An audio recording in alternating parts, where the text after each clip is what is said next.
마태복음 3장 1절로 3절 말씀 찾으셨으면 우리 함께 읽겠습니다.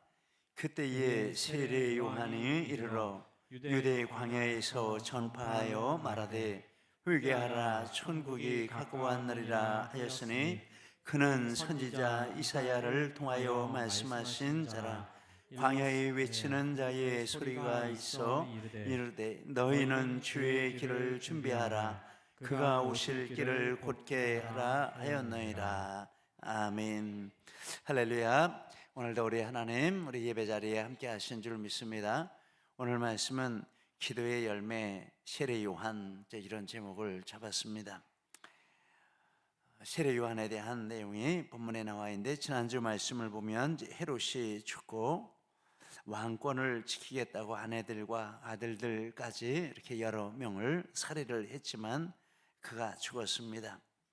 그리고 죽기 얼마 전에는 유대인의 왕이 났다는 소식에 베들레헴과 그 인근의 2살 아이들을 무수한 생명을 이렇게 또 살해했습니다. 권력 귀신이 들린 거죠. 이 권력 귀신 무섭습니다. 어느 영역의 귀신도 다 무섭지만 이 권력 귀신이 무섭습니다.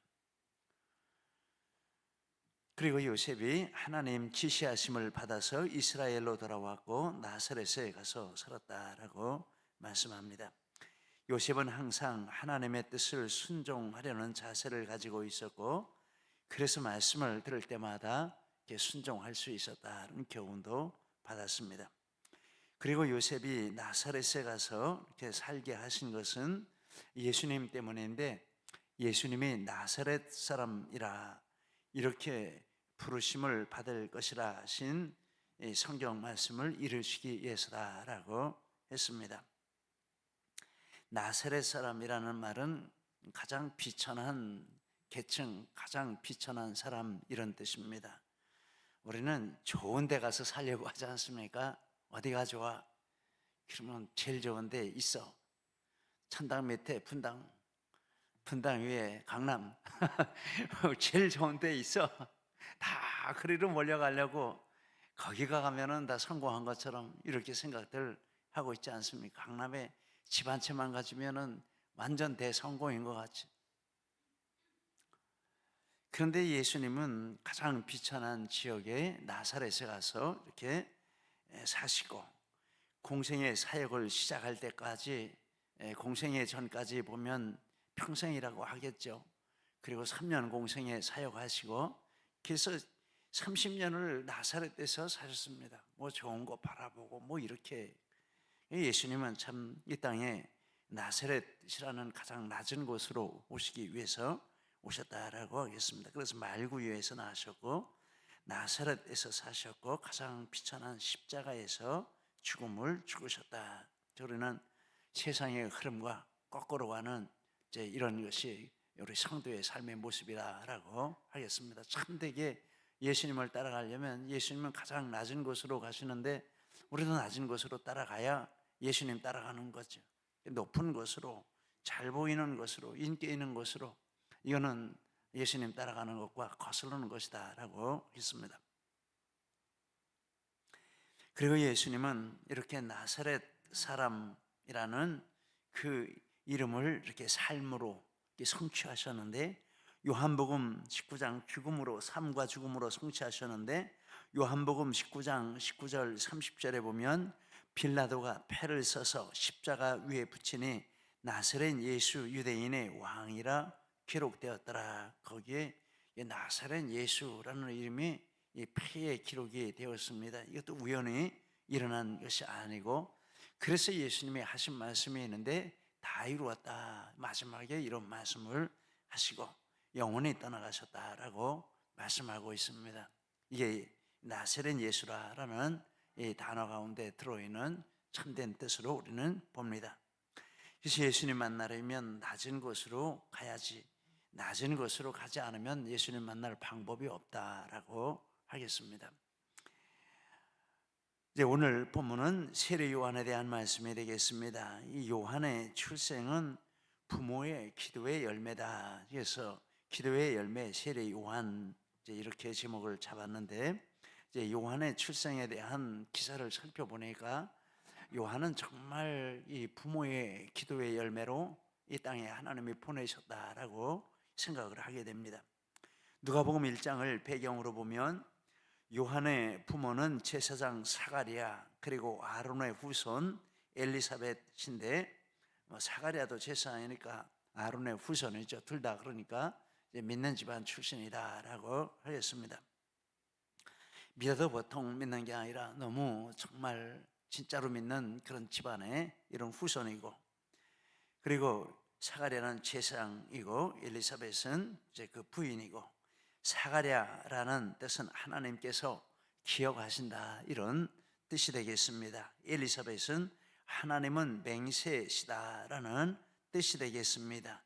두 이름을 합하면 하나님은 맹세하시고 기억하신다라고 보겠습니다.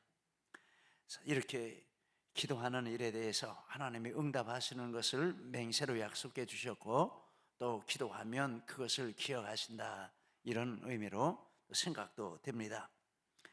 두 사람은 하나님 앞에 의인이고 주의 계명과 규례대로 흠이 없이 행했다 6절에 말씀하고 있습니다.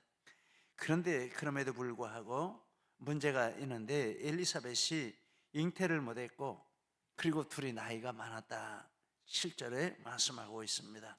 의인이고 주의 계명과 규례대로 흠이 없는데, 그러면 모든 면에서 축복을 받아 마땅한데 요한을 보니까 그러지 못했다. 가장 중요한, 그 시대에 가장 중요한 하나님의 축복의 상징인 이 자손이 없었다라고 이렇게 말씀을 하고 있습니다. 그런데 이렇게 엘리사벳이 잉태하지 못했고 나이가 많았고, 그런 상황에서 사가랴가 반열의 차례대로 제사장 직무를 행하게 됩니다. 8절에 사가랴의 직무는 성전에 들어가서 분향하는 일이었습니다. 누가복음 1장 9절. 그리고 분향단은 이 성전의 가장 앞에 휘장이 있고 이쪽이 지성소고 그 바깥에가 성소인데, 바로 휘장 뒤쪽에 이제 있는 구조가 되겠습니다. 그리고 이 분향단에는 아침 저녁으로 향을 사르는 일을 해야 하는데, 이것이 제사장의 중요한 임무였습니다. 출애굽기 30장 7절 8절에 아론이 아침마다 그 위에 향기로운 향을 사르되 등불을 손질할 때에 살을 찌며 또 저녁 때 등불을 켤 때에 살을 찌니, 아침에도 향을 피우고 저녁에도 향을 피우고 이 대제사장이 하라라고 했는데, 이 사가랴 때에는 이 제사장들이 돌아가면서 이렇게 했던 것으로 이렇게 보겠습니다. 향을 사르는 것은 성도들이 기도하는 것을 상징한다. 요한계시록이 이렇게 해석하는데, 우리가 잘 알고 있는 말씀 5장 8절에 보니까 향이 가득한 금 대접을 가졌으니 이 향은 성도의 기도들이다라고 했습니다. 그래서 향연이 올라가는 것은 기도가 하나님 앞에 상달되는 것을 의미한다라는 해석도 있습니다. 요한계시록 8장 4절에 향연이 성도의 기도와 함께 천사의 손으로부터 하나님 앞으로 올라가는지라. 신약의 제사장은 바로 우리인데, 우리는 기도의 향을 올려드리는 사명이 있는 줄 믿습니다. 제사장 하면 향 피운 것에 중요한 이 사명의 목록에 앞자리에 있습니다. 아침 저녁으로 항상 그거 해야 됩니다. 우리는 신약의 제사장이니까 향은 기도라고 했으니까 이 기도하는 사명이 있다라고 하겠습니다. 할렐루야. 네, 우리는 기도하는 사명이 있습니다. 그런데 사가랴가 분향하는 중에 다음과 같은 일이 일어났습니다. 누가복음 1장 11절에 주의 사자가 그에게 나타나 향단 우편에 섰고, 천사가 이렇게 나타났습니다. 기도하는 때에는 천사도 올 수 있는 줄 믿습니다. 또 다른 하나님이 주시고자 하시는 이런 체험도 있는 줄 믿습니다. 다른 모든 이런 은혜들도 기도 중에 나타나고 또 하나님께서 그 기도 시간에 부어주신다라고 하겠습니다. 그러면서 천사가 하는 말이, 사가랴의 간구가 하나님께 들려서 엘리사벳이 아들을 낳을 것이고 이름을 요한이라 이렇게 말했습니다. 누가복음 1장 13절에 천사가 그에게 이르되 사가랴여 무서워하지 말라. 너희의 간구함이 들린지라. 내 아내 엘리사벳이 내게 아들을 낳아 주리니 라고 했습니다. 이 말씀을 보면 사가랴와 엘리사벳 부부는 하나님께 아들 주시라는 기도를 계속해 왔다라고 보겠습니다. 이렇게 오랫동안 계속해 왔는데 아마 언제부터인지는 모르지만은 이상하게 아이가 이게 벌써 나도 벌써 한참 전에 낳았어야 되는데 아이가 없어 어떻게 된 거야? 그러면서 아마 기도를 시작했는지 모르죠. 그런데 평생을 기도를 한 거죠. 이제 마지막 이렇게 제사 드리는 늙어서 제사 드리는 이때 이렇게 나타나는 것을 보면 정말 오랫동안 기도했다라고 하겠습니다. 이 들린지라 간구함이 들린지라라고 이렇게 말씀하고 있는데 하나님께서 이 두 사람의 이 기도하는 것을 계속 듣고 계셨다라는 뜻으로 보겠습니다. 하나님은 성도들의 기도를 처음부터 듣고 계신다. 성경이 이렇게 말합니다. 다니엘서 9장 23절에 보니까 곧 내가 기도를 시작할 즈음에 명령이 내렸으므로 이제 내게 할 일로 왔나이다. 다니엘 21일 기도 작정하고 이렇게 기도로 세일에 기도 작정을 하고 이 금식 기도를 하는데 첫 시간 기도하는 그때 벌써 하나님이 듣고 계셨어요.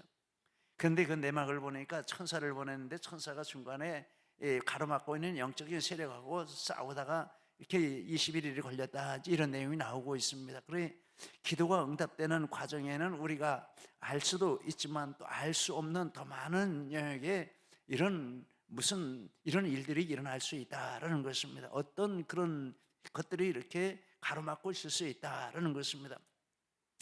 그걸 이기려면 어떻게 됩니까? 그걸 이기려면 계속 기도하는 거죠. 그럼에도 불구하고 기도하는 거죠. 영적인 존재가 기도를 막으려고 할 때 사고를 일으킬 수도 있고 마음의 기도에 대해서 이렇게 싫어하게 만들 수도 있고 싸움을 싸우게 만들 수도 있고 환경을 어렵게 만들 수도 있고 뭐 온갖 방법 다 동원하지. 작정했는데 작정을 실천할 수 없도록 만드는 거죠. 안 되겠다 이래가지고 무슨 작정 기도를 하겠나, 마음이 이렇게 상하고 싫은데 이렇게 생각하게 만드는 거죠. 그래서 못하면 이제 치는 거죠. 다니엘은 작정 기도를 시작하고 끝까지 이렇게 응답받을 때까지 이제 기도를 했는데 이 사가랴 그리고 엘리사벳도 이렇게 계속 이렇게 기도를 쌓아왔고 때가 되어서 하나님이 이제 그 기도를 들으셨다라고 천사가 와서 이야기를 하는데, 그런데 이제 사가랴의 반응이 나옵니다. 18절에 보니까 사가랴 자신도 또 아내도 나이가 많은데 어떻게 이런 일이 있을 수 있겠습니까?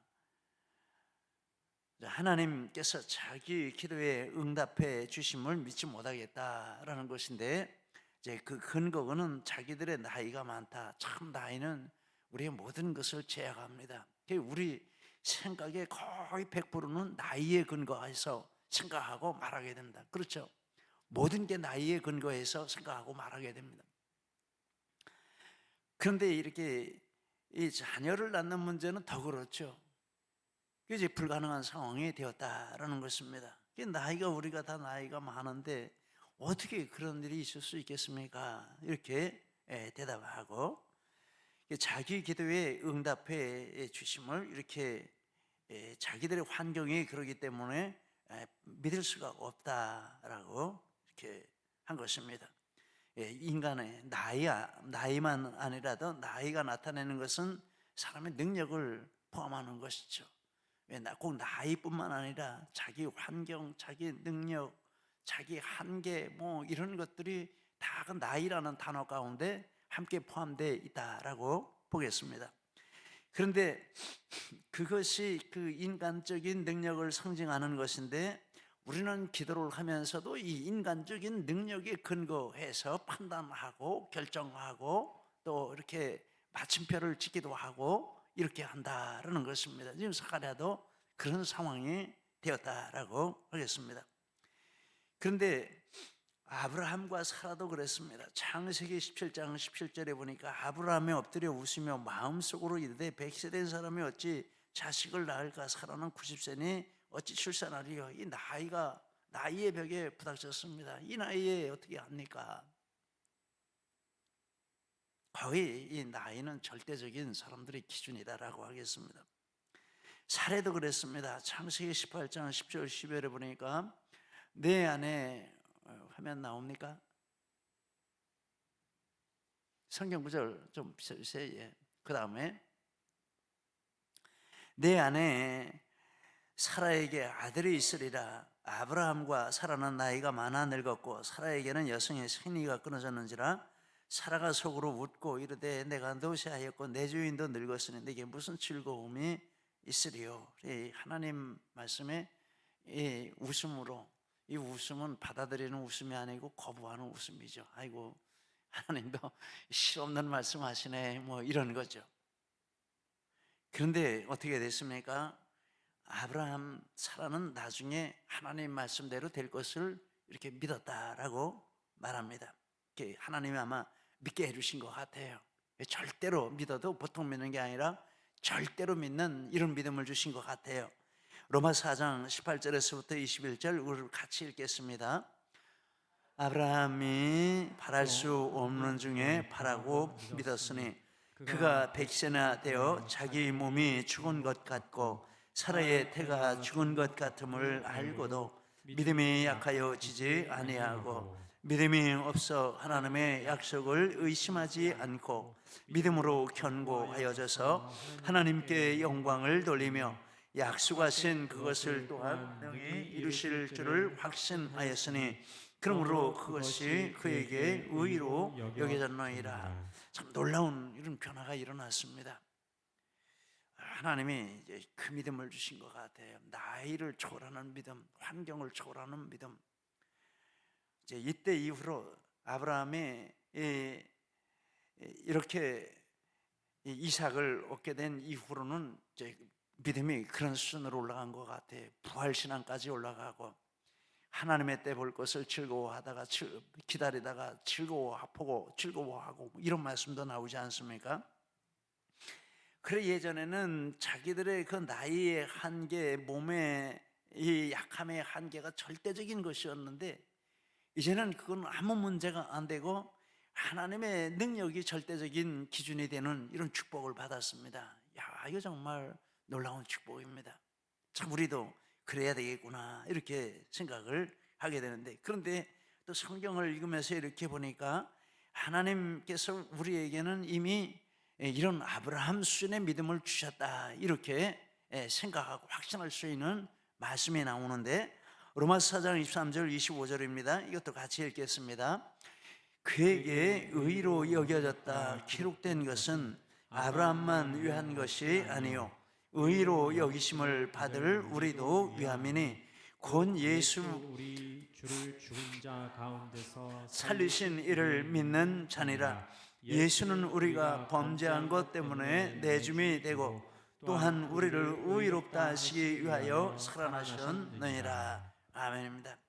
예수님을 이렇게 우리의 구주로 믿고 예수님이 우리 구원을 위해서 십자가에 죽으시고 그러나 부활하셨다라는 것을 믿는 이 믿음은 아브라함이 그 당대의 자기 삶 가운데 이삭의 문제에 대해서 믿는 그 믿음 이상이다라고 말씀을 하는 것입니다. 그런데 우리가 정말 예수님을 이렇게 믿습니까? 정말 이렇게 믿어야 돼요. 이것이 진짜 우리 마음에 믿어지면 아브라함의 그 믿음 이상의 능력이 그 믿음에서 나온다라는 것입니다. 그런 생각해 보면 맞지 않습니까? 아니 예수님 죽었다 사시고 내 죄 사해 주신 그것을 믿는데 이런 아브라함이 믿는 그 믿음만 못하다 이렇게 생각할 수 있습니까? 그거 아니죠. 그 이상이 되겠죠. 예수님 믿는 믿음이 아브라함이 자기 자식에 대해서 하나님의 행하신 일을 믿는 그 믿음 이하라 이렇게 되면 안 되는 거죠. 할렐루야. 이거 정말 대단한 것입니다. 우리 예수님 믿을 때 정말 그 믿음 달라고 우리 하나님 앞에 기도해야 되겠습니다. 머리로 믿는 믿음이 아니고 정말 우리 중심으로 전인격으로 그렇게 믿어서 무슨 일이든지 하나님 앞에 기도하고 또 하나님의 약속을 주셨다면 이건 이루어진다라는 이 믿음으로 우리가 나아가는 것입니다. 이게 예수 믿는 믿음에 들어있는 믿음의 한 부분이다라고 하겠습니다.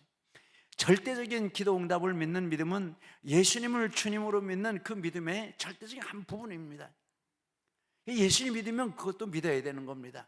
패키지로 온다라고 하겠습니다.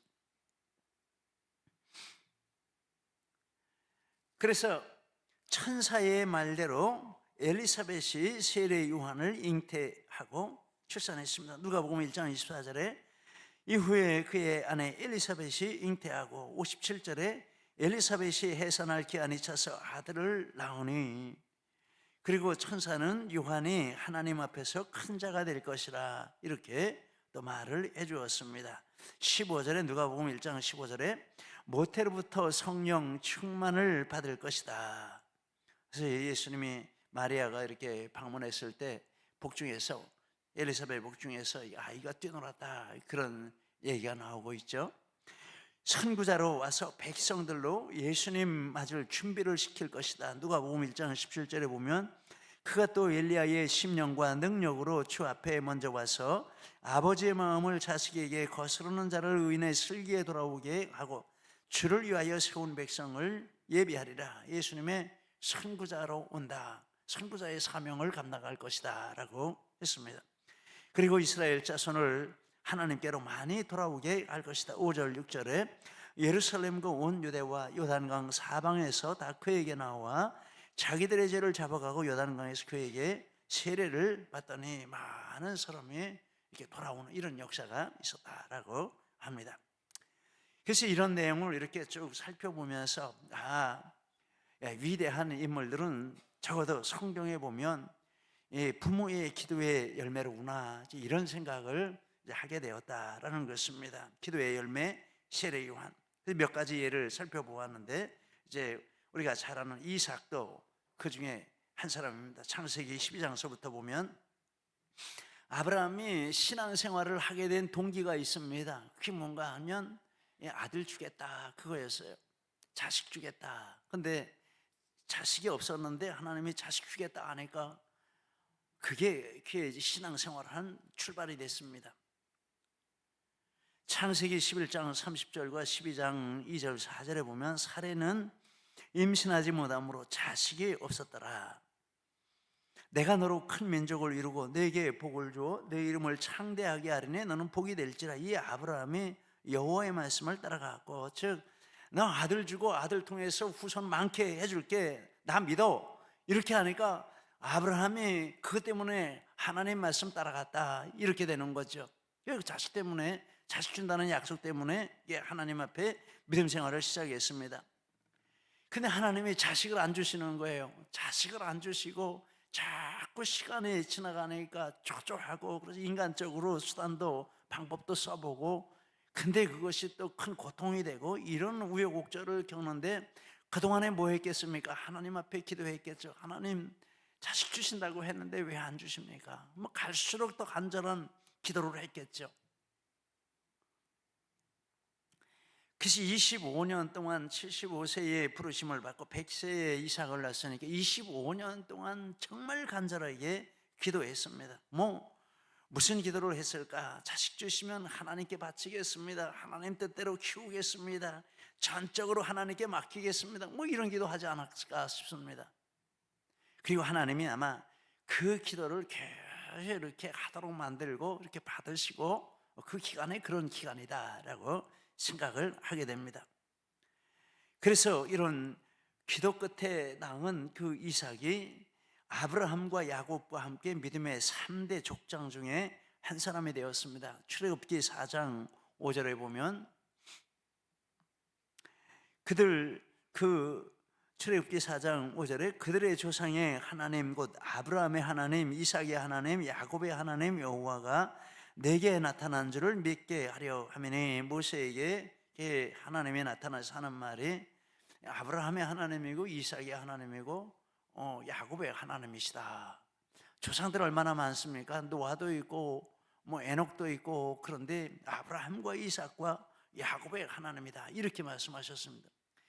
이 이름 들어간만으로도 얼마나 위대하고 놀라운 이런 자리입니까? 그런데 이삭은 모리아 산에서 번제로 바쳐짐에 순종했습니다. 뭐 발버둥 치고 도망가려고 했다면 도망갈 수도 있겠는데, 아버지가 묶였고 아버지가 장작 위에 올려놓으려고 하니까 올라갔고, 칼 들으니까 목 내밀었고, 순종한 거죠. 그래서 그가 체험한 것이 있는데 부활을 체험했습니다. 히브리서 11장 19절, 그가 하나님의 능히 이삭을 죽은 자 가운데 다시 살리실 줄로 생각한지라. 비유컨대 그를 죽은 자 가운데서 도로 받은 것이라. 아브라함만 부활신앙 받은 게 아니라 그 당사자가 된 이 이삭도 부활신앙을 가지게 되었다는 게 맞는 거죠. 부활신앙을 가지게 되었습니다. 그래서 이삭은 아브라함, 야곱과 함께 부활과 영생의 모델이 되었습니다. 마태복음 20장 37절에 죽은 자가 살아난다는 것은 모세도 가시나무 떨기에 관한 글에서 주를 아브라함의 하나님이요 이삭의 하나님이요 야곱의 하나님이라 칭하였나니, 그래서 죽은 자가 부활하는 그 사실을 증명하는 세 사람을 이 아브라함과 이삭과 야곱, 특히 아브라함과 이삭, 이 부활신앙의 이런 현장을 체험한 당사자들이죠. 그러니 이 이삭이 얼마나 큰 이 믿음의 사람입니까? 얼마나 위대한 인물입니까? 신앙적으로 우리는 잘 모르지만 저도 이렇게 살펴보니까, 야, 이삭 대단한 이 믿음의 사람이구나, 정말 엄청나다, 이런 생각이 했습니다. 어떻게 이렇게 됐습니까? 이게 기도의 열매다, 이렇게 생각을 해보았습니다. 또 하나 사무엘 있습니다. 사무엘상 1장 이하에 한나는 자식이 없고 첩이 있는데 첩이 자식을 낳았고, 그리고 남편이 한나를 더 사랑하니까 첩이 얼마나 한나를 미워하고 고통스럽게 하는지 몰랐습니다. 한나는 이 문제를 기도로 해결하려고 했습니다. 사무엘상 1장 10절에 보니까 한나가 마음이 괴로워서 여호와께 기도하고 통곡하며, 그리고 기도 응답으로 아들을 주시려고 고난 주셔서 기도하게 하신 것이라, 그렇게 보겠습니다. 사무엘상 1장 6절에 여호와께서 그에게 임신하지 못하게 하심으로 그의 적수인 브니나가 그를 심히 격분하게 하여 괴롭게 하더라. 그리고 아까 읽은 말씀에 한나가 마음이 괴로워서 여호와께 기도하고 통곡하며, 그래서 기도할 수밖에 없는 고통을 주고 기도할 수밖에 없는 마음을 주고 계속해서 한나로 기도하게 하시는 환경을 만드셨습니다.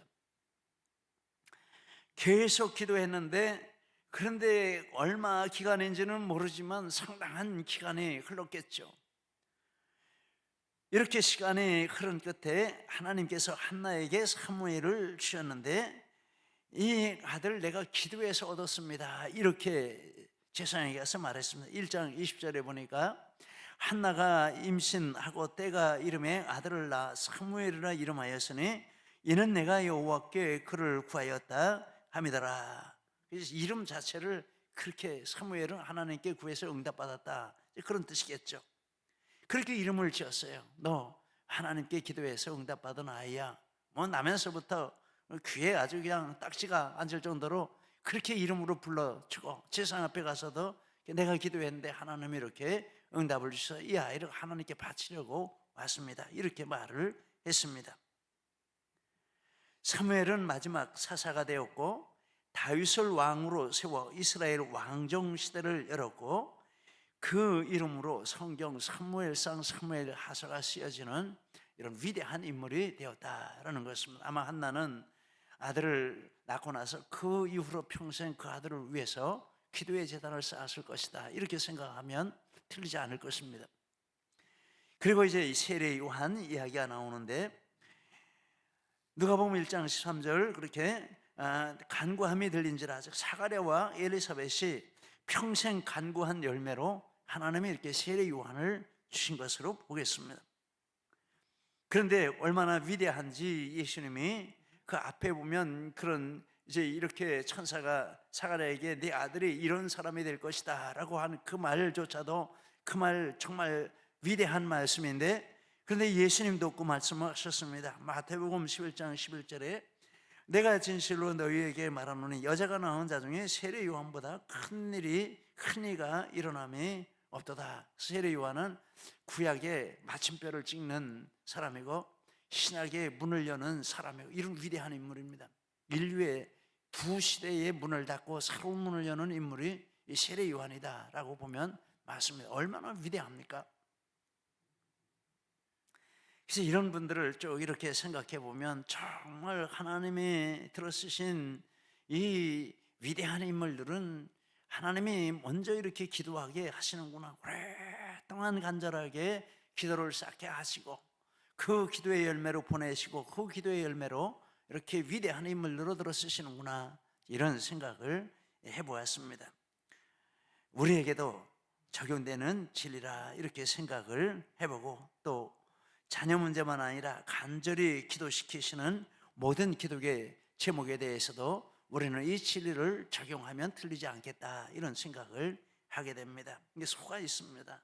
소가 있는데 서로 이렇게 끌고 가는 고삐가 있고 줄이 있지 않습니까? 그리고 사람이 어디 가려고 하면 이렇게 말뚝에다 매놓으면, 또 나무에다가 이렇게 붙들어 매놓으면 하루 종일도 어디 꼼짝 못 합니다. 그 길이만큼만, 줄 길이만큼만 왔다 갔다 하지 못 넘어갑니다.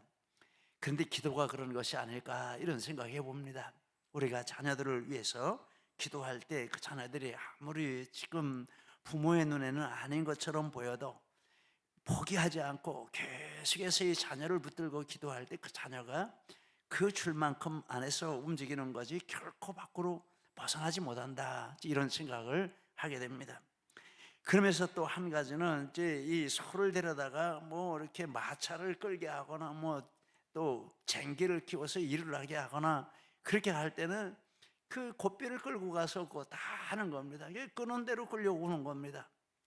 그래서 우리가 자녀들을 위해서 기도할 때 하나님 앞에 특별히 어떤 사명과 비전을 가지고 그 자녀를 위해서 기도할 때 계속 이렇게 기도를 하면 그게 고삐를 끌고 가는 것처럼 그렇게 그 사역의 자리에 세우는 이런 역사도 있다라고 보겠습니다.